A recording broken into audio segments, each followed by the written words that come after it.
Tarpkultūrinis mokymasis, principai, mokymosi metodo atrankos kūrimas ir taikymas. Šiandieninėme globalizacijos procesų įtrauktame pasaulyje, komunikacijų ir mobilumo didėjimo, neteisingų politinių ir ekonominių sąlygų skatinamos migracijos srautų tarp daugelio šalių dėka žmonės kilę iš skirtingų kultūrų dažnai gyvena vienoje visuomenėje. Dėl iššūkių, su kuriais susiduria žmonės, neturintys tarpkultūrinės bendravimo patirties, formuojasi nauja politika. Daugiau jokių užsieniečių. Mes pradedame skirstyti žmonės į gerus ir blogus, į pagrįstas ir nepagrįstas priežastis migruoti. Daugelis mūsų visuomenių randa naujus ar netokius naujus būdus, kaip elgtis su šiais faktais. Priemiesčio getai, rasizmas, nacizmas. Šios daugiakultūrinės visuomenės didina netikrumo jausmą, tradicinių kultūrų atramos taškai nyksta, augant įvairovė kelia grėsmę tapatybei. Pagrindiniai elementai ir gairės sparčiai keičiasi ir praranda prasmę. Tauta, teritorija, religinė priklausomybė, politinė ideologija, profesija, šeima.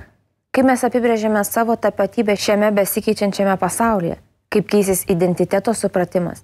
Jei sutinkame, kad šiandieninėme pasaulyje yra tarpusavio priklausomybė, kuri įtraukia mus visus, tai galima ieškoti naujų būdų, kaip gyventi kartu, suprasti kitą, gerbti jo išskirtinumą.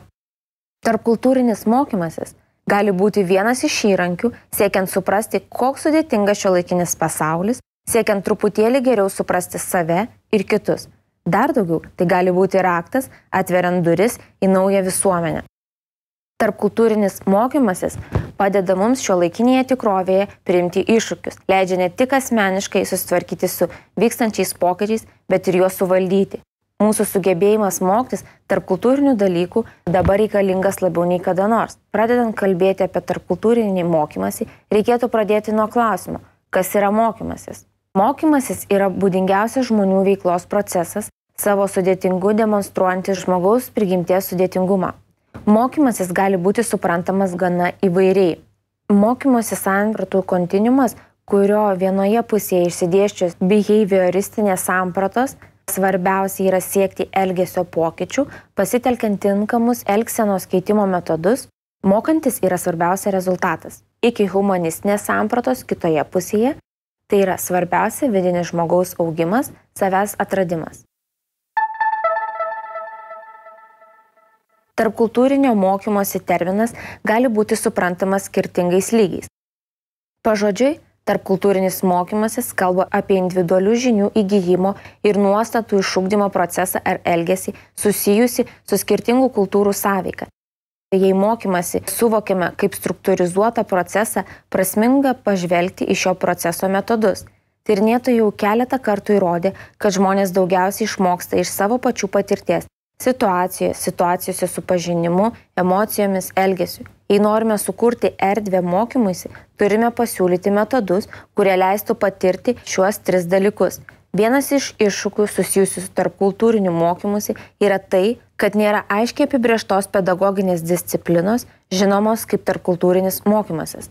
Tai reiškia, kad mes visi turėsime labai stengtis, suteikiant tam prasmę. Vis dėlto, jei mes pritaikysime ar kursime metodus, mes tai darysime dėl mūsų pačių aplinkybių, mokymų vadovų, todėl gali būti naudinga žinoti, kas tarnauja, o galbūt ne, tarpkultūrinio mokymosi tikslams. Čia mes siūlome keletą pagrindinių pačių svarbiausių principų. Jie pagristi įvairiomis pristatytomis tarpkultūrinio mokymosi teorijomis ir sampratomis, su kai kuriomis susipažinome ar susipažinsime šių mokymų metu. Principai bus labiau akivaizdus, kai paaiškės, kokiose situacijose šis mokymosi procesas vyksta. Jis vyksta šiais laikais jauniems žmonėms. Šiomis mintimis ketiname padidinti suvokimą, užduoti klausimus ir pateikti patarimus keletų svarbių pedagoginių požiūrių. Pasitikėjimas ir pagarba. Kertinis akmuo yra pasitikėjimo kūrimas. Tai pasiekiamas abipusis atvirumas. Tai būtina sąlyga jaustis patogiai, kad būtų galima dalintis įvairiais požiūriais, supratimais ir jausmais, kad pasiektume priėmimą ir supratimą. Reikia labai daug kantrybės ir jautrumo, norint sukurti tokią mokymosi atmosferą, kuri padėtų klausytis kito, sau lygiaverčio žmogaus, sustiprintų kiekvieno individo pasitikėjimą savimi. Tai reiškia, kad turime suteikti kiekvienam erdvės saviraiškai, vertinti visas patirtis, talentus ir indėlius, įvairius poreikius ir lūkesčius, kadangi didžioji dalis kuo norime pasidalinti, yra susijusi su vertybėmis, normomis ir tvirtomis nuostatomis, mums reikės daug pasitikėjimo tais, su kuriais mes dalinamės. Abipusis pasitikėjimas mūsų pasidalinime yra neatsiejamas nuo tarpusavio pagarbos ir atvirumo. Pasitikėjimo ratas. Siekiant išmokti, atrasti, pažinti, ką nors naujo, visuomet reikalingas bent minimalus pasitikėjimo jausmas. Išsiaiškinti, ar mes turime jį, o galbūt kažkas trukdo pasitikėti, padės nesudėtingas žaidimas grupėje. Tai reikia šiek tiek atsipalaidavimo ir truputėlio pasitikėjimo savimi bei kitais. Reikalingos priemonės.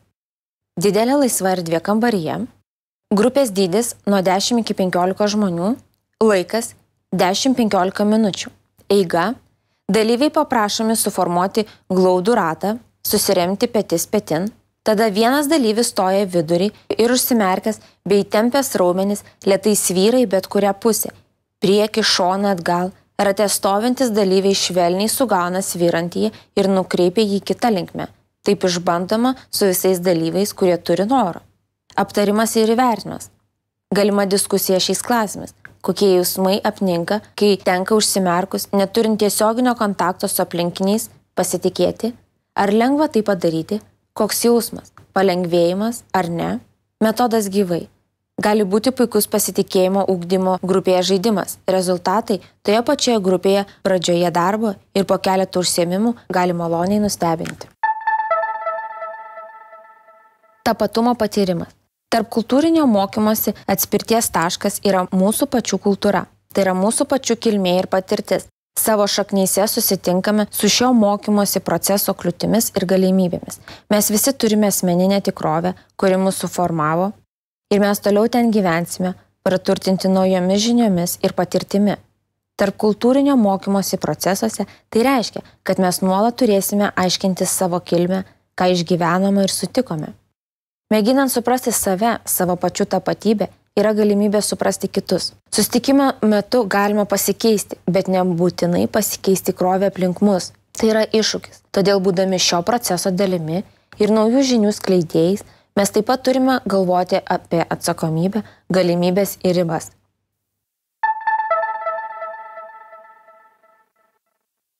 Praktinis užsiėmimas. Vardai, tapatybės saugotojai. Gimdami kiekvienas atsinešame savo asmeninę tapatybę, genetiką bei fizinės savybės, kurias paveldime iš savo tėvų ir protėvių. Pavyzdžiui, pirštų antspaudai yra neištrinama mūsų tapatybės dalis. Pavardė, kurią paveldime, bei vardą, kurį mums suteikia tėvai. Bėgant gyvenimui galima pakeisti, tačiau jie taip pat neatskiriami nuo mūsų tapatybės. Savo ir kitų asmenų vardai dalis mūsų tapatybės, todėl juos sužinoti, o kartu ir dar kai ką apie kitus ir save gali būti smagu. Reikalingos priemonės. Didelė laisva erdvė, kamuoliukas siūlų, grupės dydis nuo 10 iki 15 žmonių, laikas 10-15 minučių, žaidimo eiga, dalyviai paprašomi sustoti ratu. Tada vienas dalyvis ima į rankas kamuoliuką ir sakydamas savo vardą bei dalyką, kuris jam patinka iš tos raidės, kuria prasideda jo vardas, meta kamuoliuką pasirinktam dalyviui. Galas siūlo lieka pirmojo dalyvio rankose. Kurio rankose atsiduria siūlų kamuolys, pakartoja pirmojo vardą, bei kas jam patinka, tada pasako savo vardą ir kas jam patinka ir meta siūlų kamuolį kitam dalyviui. Kiekvienas sekantis dalyvis turi pakartoti 2 prieš jį buvusių dalyvių vardus ir kas jiems patinka, prieš pasakant savo vardą ir kas jiems patinka. Aptarimas ir įvertinimas. Galima žaidimo pabaigoje paklausti pirmųjų dalyvių vardų ir kas jiems patinka. Tinkamas užsiėmimas grupiai susipažinti bei pasidalinti nedidelę savo tapatumo dalelę. Metodas gyvai. Gali būti daug šurmulio ir raizgalynės. Geros emocijos garantuotos. Sukonstruotos tikrovės. Nieko nėra absoliutaus. Yra daug būdų suprasti ir matyti tikrovę. Tezė, kad kiekvienas susikūrė savo paties pasaulį, kad kiekviena realybė yra mūsų pačių konstrukcija, yra vienas pagrindinių faktorių tarp kultūrinio mokymosi procesuose. Daugelio teorijų, kurios aprašo kultūrinius skirtumus, skirtingų požiūrių įvairovė parodo, kaip skirtingai mes suprantame realybę, netgi tokius pagrindinius dalykus kaip laikas ir erdvė. Bet vis tik, mes visi gyvename viename pasaulyje ir tai daro įtaką mūsų gyvenimams. Todėl mokymosi procese turi būti stengiamasi gerbti asmens laisvę ir apsisprendimą, priimti kitų nuomonę lygiaverčiai ir siekti suderinti skirtingus požiūrius bei sąmoningai prisimti asmeninę atsakomybę, bet skirtumai išliks ir turėtų išlikti konstruktyvūs. Praktinis užsiėmimas – 60 sekundžių lygų 1 minutė. Ar tikrai? Visi žinome, kad laikas yra relatyvus, bet ką tai reiškia iš tiesų? Dalyviai išgyvena kiekvieną savo minutę ir palygina rezultatus. Reikalingos priemonės. Vedančiajam reikia laikrodžio. Kiekvienas dalyvis turi turėti kėdę. Jei kambaryje yra laikrodis, jį reikėtų pridengti popieriumi. Jei laikrodis tiksi, jį reikia išnešti kur nors kitur. Grupės dydis neribojamas. Laikas bet koks iki 2 minučių 30 sekundžių. Eiga. Vedantysis paprašo dalyvių paslėpti visus laikrodžius. Tada visi turi pabandyti, kaip jiems sekasi atsisėsti ant kėdžių tylomis užsimerkus. Vedantysis visų paprašo atsistoti ir užsimerkti. Kai duodama komanda pradedam, visi turi mintise suskaičiuoti, kada praeis 60 sekundžių ir kai jų nuomonė jos praeina, atsisėsti. Labai svarbu dalyvius įspėti, kad šis pratimas veikia tik tada, kai visą laiką laikomasi kiek įmanoma didesnės tylos. Atsimerkti galima tik tada, kai dalyviai atsisėda. Aptarimas ir įvertinimas. Šis metodas nebejotinai atskleidžia visą laiko sampratą ir kiekvieno asmeninį santykį su laiku. Toliau galima išplėtoti diskusiją apie kultūriškai skirtingas laiko sampratas. Metodas gyvai. Šis metodas gali duoti pakankamai įspūdingų rezultatų. Svarbu būtų nesijuokti iš tų, kurie yra paskutiniai. Galbūt jų diena eina labai lėtai. Dialogė su kitu. Tarp kultūrinio mokymosi metu svarbiausia suprasti kitą. Jis prasideda dialogu, bet yra ir žingsnis toliau. Iššūkis yra priimti save ir kitus kaip skirtingus ir gerai suvokti, kad šis skirtingumas prasideda prie to, kas aš esu.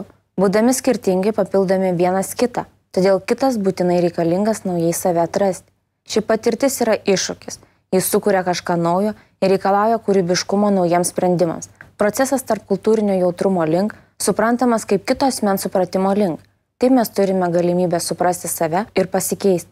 Tarpkultūrinis mokymasis atveria galimybę pažvelgti iš kito požiūrio taško, pagarbiai pamėginti įlipti kito žmogaus batus, be apsimetinėjimo išgyventi tai, kai išgyvena kitas. Tai mums padeda mokytis būti solidariais ir bendradarbiauti.